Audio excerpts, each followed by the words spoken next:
Hello friends, कैसे हैं आप लोग। मैं हूं विपुल और आप देख रहे हैं वीआईपीज़ पॉइंट। आज है दिनांक 7 जुलाई 2020 और आ गया हूं मैं आपके सामने एक बार फिर से लेके महत्वपूर्ण करंट अफेयर्स। और आज की जो वीडियो है उसमें 3 दिन यानी 5 जुलाई, 6 जुलाई और 7 जुलाई इन तीनों का मिश्रण है। इसमें जो भी महत्वपूर्ण घटनाएं हुई होंगी आपके सामने उसे मैं लेके आ गया हूं और मुझे उम्मीद है कि आपको ये वीडियो बहुत ही पसंद आएगी।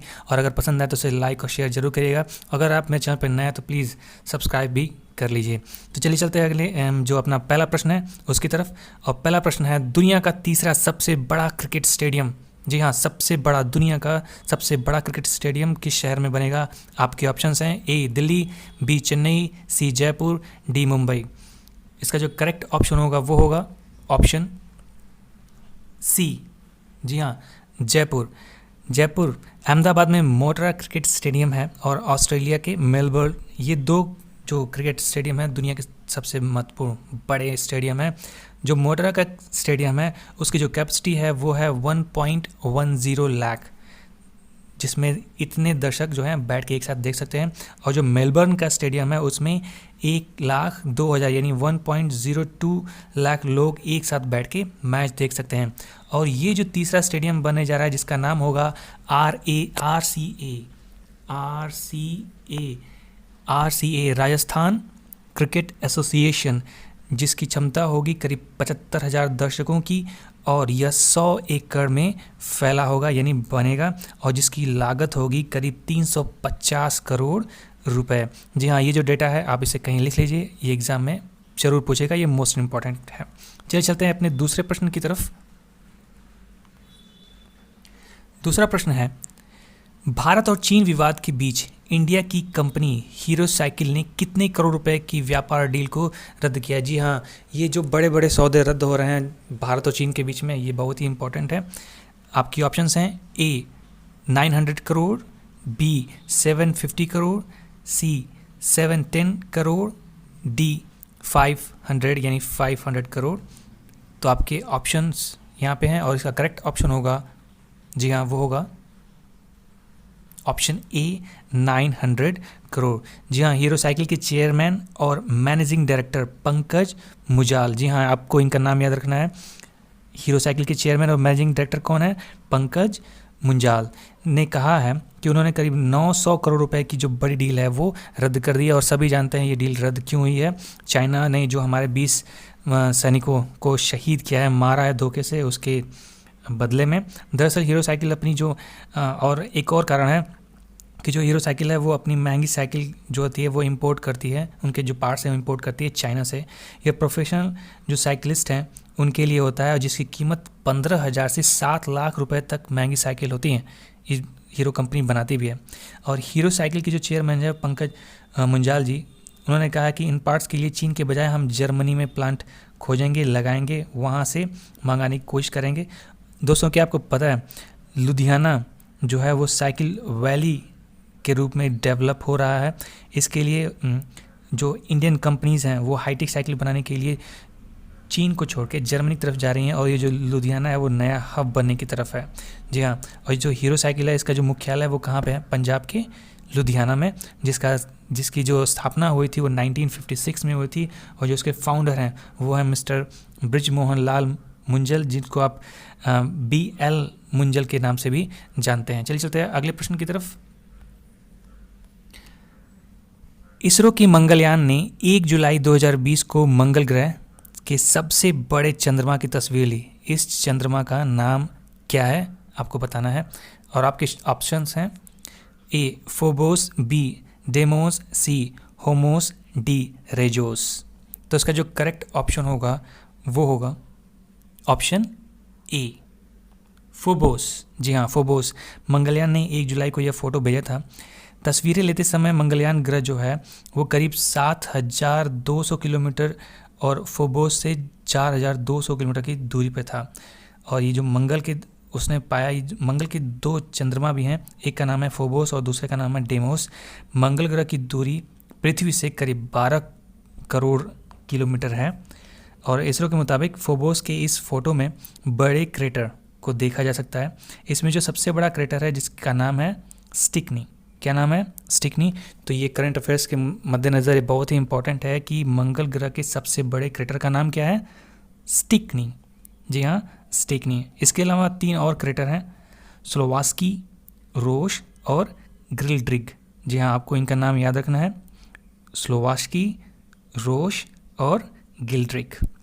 चलिए चलते हैं अगले प्रश्न की तरफ। अगले प्रश्न पे जाने से पहले आपको एक और जानकारी देना चाहूँगा कि ये जो मंगलयान है वो 5 नवंबर 2013 को मार्स ऑर्बिटर मिशन के तहत आंध्र प्रदेश के कौन से पैड से लॉन्च किया गया था?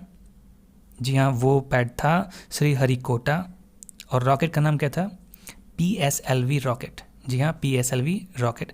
और वैज्ञानिकों ने इसकी जो पहली कोशिश की थी वो की थी 14 सितंबर को 2014 को।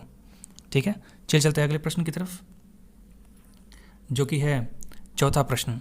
जी हाँ, भारतीय राष्ट्रीय राजमार्ग प्राधिकरण के अध्यक्ष सुखबीर सिंह संधू का कार्यकाल कब तक के लिए बढ़ाया गया है? आपके ऑप्शंस हैं A 1 साल, B 8 माह, C 2 माह, D 6 माह। तो इसका जो करेक्ट ऑप्शन होगा वो होगा जी हाँ, D 6 माह। इनका जो कार्यकाल है वो 21 जुलाई नहीं, किसको? 21 जुलाई को इनका जो कार्यकाल था वो ख़त्म हो रहा था और इनका जो कार्यकाल है वो अब 6 माह बढ़ा के इनका कार्यकाल आगे की तरफ बढ़ा दिया गया, जो कि 21 जनवरी 2021 तक के लिए चलेगा। और ये जो सुखबीर सिंह संधू हैं वो उत्तराखंड बैच के 1988 के ऑफिसर हैं, IAS ऑफिसर हैं। चलते हैं अगले प्रश्न की तरफ। आइसलैंड के राष्ट्रपति का नाम बताइए जो दूसरी बार चुने गए हैं। जी हाँ, दोबारा उन्हीं को सिलेक्ट किया गया है। आपके ऑप्शंस हैं A Boris Johnson, B Mike Pompeo, C Gudni Johannesson, D Albert Sinton. तो इसका जो करेक्ट ऑप्शन होगा वो होगा जी हाँ, option C Gudni Johansson, गुडनी Johansson. Next point जो है, कोरोना वायरस हवा से फैलकर लोगों को संक्रमित करता है। यह दावा कितने देशों के 239 वैज्ञानिकों ने WHO से किया है? जी हाँ, अभी तक ये जो नोवेल कोरोना वायरस है इसमें जो भी हम शोध कर रहे हैं वो कम ही मालूम चल रहा है और रोज़ नए नए तथ्य सामने आ रहे हैं, कुछ भ्रांतियां भी हैं और अभी कोई भी देश इसके बारे में कंफर्म नहीं हो पा रहा है। अभी कुछ दिन पहले इसे कहा गया था कि ये हवा में नहीं फैलता है, लेकिन अब जो है करीब 239 वैज्ञानिकों ने WHO से ये सिफारिश की है कि इसे ऐसा घोषित किया जाए कि ये हवा में फैलता है। तो आपके ऑप्शंस होंगे A 20 देशों ने, B 25 देशों ने, C 36 देशों के और D 50 देशों के। तो इसका जो करेक्ट ऑप्शन होगा वो होगा ऑप्शन C 36 देश। कितने? जी हाँ, 36। कोरोना महामारी के दौरान वैज्ञानिकों का दावा है, ठीक है, कि ये जो कोरोना वायरस हैं वो हवा में भी कुछ देर तक तैर सकते हैं। जी हाँ, ये जो इसका जो इसमें कहा गया है कि छींकने, खांसने या जोर से बोलने से इन्फेक्टेड व्यक्ति के मुंह से जो निकले ड्रॉपलेट्स हैं ना वो हवा में तैरते रहते हैं, जो स्वस्थ मनुष्य तक पहुंच सकते हैं।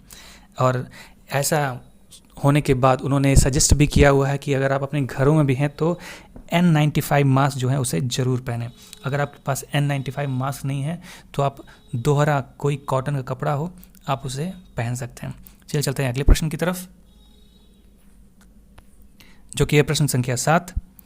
कोरोना की दूसरी भारतीय वैक्सीन जाइकोव-D को drug controller general of India ने ह्यूमन ट्रायल की अनुमति दी है।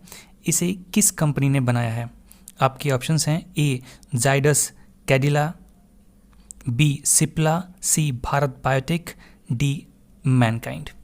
तो इसका जो करेक्ट ऑप्शन होगा वो होगा जी हाँ, ऑप्शन A जाइडस कैडिला। जी हाँ, भारत में बनी पहली वैक्सीन कोवैक्सीन है जिसे drug controller general of India ने ह्यूमन ट्रायल की परमिशन दी थी। इसे भारत बायोटेक कंपनी ने बनाया था। और ये जो दूसरी दवाई है जिसको जाइको-D, ठीक है, इसे कैडिला, जाइडस कैडिला ने बनाया हुआ है। तो 2 दवाइयाँ हैं जो ह्यूमन रिसोर्सेज ट्रायल के लिए जा चुकी हैं देश में और भी कई कंपनियां हैं जिन्हें ये वैक्सीन डेवलप करने की अनुमति मिली है, लेकिन जायडस ही इसमें आगे निकली है और भारत बायोटेक। दुनिया में अभी तक करीब 140 कितनी 140 वैक्सीन जो है वो ह्यूमन ट्रायल के लिए परमिट कर दी गई हैं, और जिसमें सबसे आगे है वो वैक्सीन अभी WHO ने सबके सामने प्रस्तुत नहीं किया हुआ है। अगला प्रश्न है प्रश्न संख्या 8। उपराष्ट्रपति वेंकैया नायडू ने आर्ट ऑफ लिविंग के भारतीय सोशल मीडिया ऐप लॉन्च किया है। इसका नाम क्या है? आपके ऑप्शंस हैं ए एलिमेंट्स, बी फेलिमेंट्स, C India social, D art of social. तो इसका जो करेक्ट ऑप्शन होगा वो होगा ऑप्शन ए एलिमेंट्स। जी हाँ, इसमें सोशल कनेक्टिविटी के साथ साथ chatting, audio video calling, group calling, e payments, e commerce, Facebook की तरह पब्लिक प्रोफाइल जैसे फीचर्स भी इसमें मौजूद होंगे। ऐप को डेवलप करने के लिए भारतीय IT एक्सपर्ट्स से सलाह, उनकी सहायता भी ली गई है।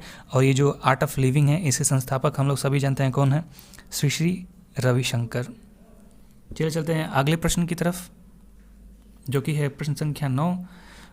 प्रश्न इस प्रकार है, वर्ल्ड बैंक ने जुलाई 2020 में MSME सेक्टर के लिए भारत को कितना कर्ज देने की मंजूरी दी है? आपके ऑप्शंस हैं ए $990 मिलियन, बी $850 मिलियन, सी $750 मिलियन, डी $700 मिलियन। तो इसका जो करेक्ट ऑप्शन होगा वो होगा ऑप्शन सी। जी हाँ, $750 मिलियन, जो कि करीब 5,625 करोड़ रुपए होते हैं। इस रकम से ऐसे सूक्ष्म, लघु और मध्यम उद्यमों जिसको SMME को सरकार फंड देगी, जो कोविड-19 महामारी से जो अभी तक प्रभावित हुए हैं। जानते हैं भारत की अर्थव्यवस्था जो है एकदम चरमरा गई है, और लॉकडाउन जो ओपन हो रहा है ये 2.0 शुरू हो चुका है। ऐसे में MSME की संख्या करीब 15 लाख है, और इन्हीं में ये जो रकम है यानी $750 मिलियन, जो कि 5,625 करोड़ रुपए हैं, इनको बांटा जाएगा।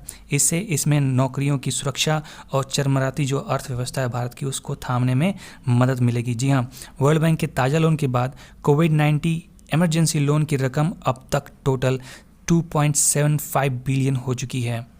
जी हाँ, ये करीब अगर भारतीय रुपए में देखा जाए तो ये 20,600 करोड़ रुपए तक पहुंच गई है। इतना हमारे ऊपर जो है कर्ज हो चुका है। वर्ल्ड बैंक जो है वो उसका जो मुख्यालय वो कहाँ पे है? जी हाँ, अमेरिका में वॉशिंगटन DC, और इसकी जो स्थापना हुई थी वो 1944 में हुई थी, और इसमें जो इसके प्रेसिडेंट हैं, अध्यक्ष हैं, उनका नाम है डेविस मालपास। चलते हैं अगले प्रश्न की तरफ। अगला प्रश्न है, ओडिशा सरकार ने किसानों को फसल ऋण देने के लिए कौन सी योजना लॉन्च की है? आपके ऑप्शंस हैं ए किसान राहत योजना, बी बलराम योजना, सी ओडिशा CM योजना, डी कृषक विकास योजना। इसका जो करेक्ट ऑप्शन होगा वो होगा ऑप्शन बी बलराम योजना। जी हाँ, इसके तहत जो ऐसे लोग जिनके पास ज़मीन नहीं है खेती करने के लिए, उनको ये जो है वो एक लोन देगा, ठीक है, जिससे किसानों की जो आर्थिक स्थिति है वो मजबूत हो सकेगी और वो खेती कर सकेंगे। उड़ीसा की राज्यपाल कौन है? जी हाँ, गणेशी लाल। चलते हैं अगले प्रश्न की तरफ। प्रश्न संख्या 11 है, केंद्रीय माध्यमिक शिक्षा बोर्ड यानी CBSE ने शिक्षकों और छात्रों के लिए मुफ्त और व्यापक प्रशिक्षण कार्यक्रम के लिए किस सोशल मीडिया ऐप को की साझेदारी ली है, सहायता ली है? आपके ऑप्शंस हैं A Twitter, B Facebook, C Instagram, D YouTube. तो इसका जो करेक्ट ऑप्शन होगा वो होगा ऑप्शन बी फेसबुक। जी हाँ, फेसबुक की सहायता ली गई है। चलते हैं अगले प्रश्न की तरफ, जो कि है 13वां। भारत में कोरोना वायरस के सबसे बड़े अस्पताल के वार्ड के नाम हाल ही में किसके नाम पर रखने की घोषणा की गई है? जी हाँ, जो सबसे बड़ा अस्पताल बन रहा है, वार्ड बन रहा है, उसका नाम किन के नाम पे रखा गया है? आपके ऑप्शंस हैं ए पुलवामा में शहीद सैनिकों के नाम पर, बी गलवान घाटी में शहीद सैनिकों के नाम पर, सी कानपुर में शहीद पुलिसकर्मियों के नाम पर, या डी पठानकोट में शहीद सैनिकों के नाम पे। तो जिसका जो करेक्ट ऑप्शन होगा वो होगा ऑप्शन बी। जी हाँ, ऑप्शन बी, गलवान घाटी में शहीद हुए सैनिकों के नाम पे। ये जो बन रहा है सबसे बड़ा अस्पताल, ये इन शहीदों के नाम पे बनेगा। छतरपुर में है ये अस्पताल। इस अस्पताल में एक साथ 10,000 मरीजों को रखने की क्षमता है। इस अस्पताल के मैनेजमेंट की जो जिम्मेदारी है वो 2,000 से ज़्यादा ITBP जवानों के पास है। प्रधानमंत्री नरेंद्र मोदी ने 3 जुलाई को लद्दाख का दौरा भी किया था, जिससे चीन की जो हेकड़ी है वो निकल गई थी। और खबर ये भी आ रही है कि जो चीन है वो जो गलवान की जो घाटियां हैं, जो विवादित जगह थे, वहाँ से अपने कैंप्स को उखाड़ के वो वापस जाना शुरू कर दिए हैं। चलते हैं अगले प्रश्न की तरफ। 13वां प्रश्न है, भारत को दुनिया में सबसे बड़े ई कचरा जनरेटर के रूप में कौन सा स्थान दिया गया है? आपके ऑप्शंस हैं। जी हाँ, ई कचरा में आपके ऑप्शंस हैं ए 5वां, बी 6ठा, सी 3रा, डी 8वां। तो इसका जो करेक्ट ऑप्शन होगा वो होगा ऑप्शन सी। जी हाँ, 3रा स्थान मिला है। भारत का जो स्थान है वो चीन और संयुक्त राज्य अमेरिका यानी USA के बाद भारत जो है वो 3रा सबसे बड़ा ई कचरा जनरेटर बन गया है। जी हाँ, ई कचरा मतलब कि इलेक्ट्रॉनिक कचरा। इन तीनों देशों ने मिलकर 2019 में दुनिया भर में उत्पन्न ई कचरे की कुल 53.6 बिलियन, ठीक है, जो अमाउंट है उसका करीब 38% हिस्सा है इन्होंने खुद इन 3 देशों ने उत्सर्जित किया है। इन आंकड़ों को जारी करते हुए द UN के ग्लोबल ई वेस्ट मॉनिटरिंग 2020 ने एक चिंताजनक परिदृश्य जो है वो प्रस्तुत किया है। कुल ई कचरे का केवल 17.4% जो है वो वैश्विक स्तर पर एकत्र और पुनर्नवीकरण किया गया था। इन ई कचरों को संभालना भी एक तरह से मुश्किल हो रहा है। चलते हैं अपने अगले प्रश्न की तरफ, जो कि है 14वां। Sardar Patel covid care centre and hospital के संचालन के लिए कौन सी नोडल एजेंसी को व्यवस्थित की गई है, स्थापित की गई है? आपके ऑप्शंस हैं ए दिल्ली सरकार, बी स्वास्थ्य मंत्रालय, सी ITBP, डी CRPF। तो इसका जो करेक्ट ऑप्शन होगा वो होगा ऑप्शन, जी हाँ, ऑप्शन सी ITBP, जिसको भारत और तिब्बत सीमा पुलिस कहते हैं। दिल्ली के उपराज्यपाल कौन है? अनिल बैजल। ये जो दिल्ली के उपराज्यपाल हैं अनिल बैजल ने राधा स्वामी जो सत्संग व्यास है उसमें 10,000 बेड वाले Sardar Patel covid care centre and hospital का उद्घाटन किया है। यह दुनिया का सबसे बड़ा कोविड देखभाल का जो सुविधा केंद्र बन गया है और इसमें इसकी जो संचालन की जो व्यवस्था दी गई है, इसकी जो सुरक्षा का जो कार्यभार दिया गया है वो ITBP को दिया गया है और इसी को नोडल एजेंसी के रूप में चुना भी गया है जो इसकी देखरेख करेगा। चलते हैं अगले प्रश्न की तरफ, जो कि है आखिरी 15वां प्रश्न। जी हाँ, और प्रश्न है PM मोदी किस जगह में एशिया के सबसे बड़े सोलर प्लांट का उद्घाटन करेंगे? जी हाँ, एशिया का सबसे बड़ा सोलर प्लांट। आपके ऑप्शंस हैं ए रोहतांग, बी रीवा, सी रत्नागिरी, डी सोनभद्र। तो इसका जो करेक्ट ऑप्शन होगा वो होगा ऑप्शन बी रीवा। जी हाँ, भारत के प्रधानमंत्री नरेंद्र मोदी वीडियो कॉन्फ्रेंसिंग के माध्यम से 10 जुलाई को 750 मेगावाट के Rewa ultra mega solar plant का उद्घाटन करेंगे। जी हाँ, ये जो पावर प्लांट होगा वो कितने पावर जनरेट करेगा? 750 मेगावाट। आज तक 750 मेगावाट वाला Rewa ultra mega solar power project Bharat में और एशिया में भी सिंगल साइट सौर ऊर्जा परियोजनाएं हैं। जी हाँ, तो ये थे आज के 3 दिनों के यानी 5, 6, 7 जुलाई के ये जो महत्वपूर्ण करंट अफेयर्स थे मैंने आपके सामने रखे हैं। मुझे उम्मीद है कि आपको ये वीडियो पसंद आई होगी। प्लीज़ अगर पसंद आई है तो इसे लाइक और शेयर ज़रूर करें और नए हैं तो सब्सक्राइब तो कर ही दीजिए। धन्यवाद।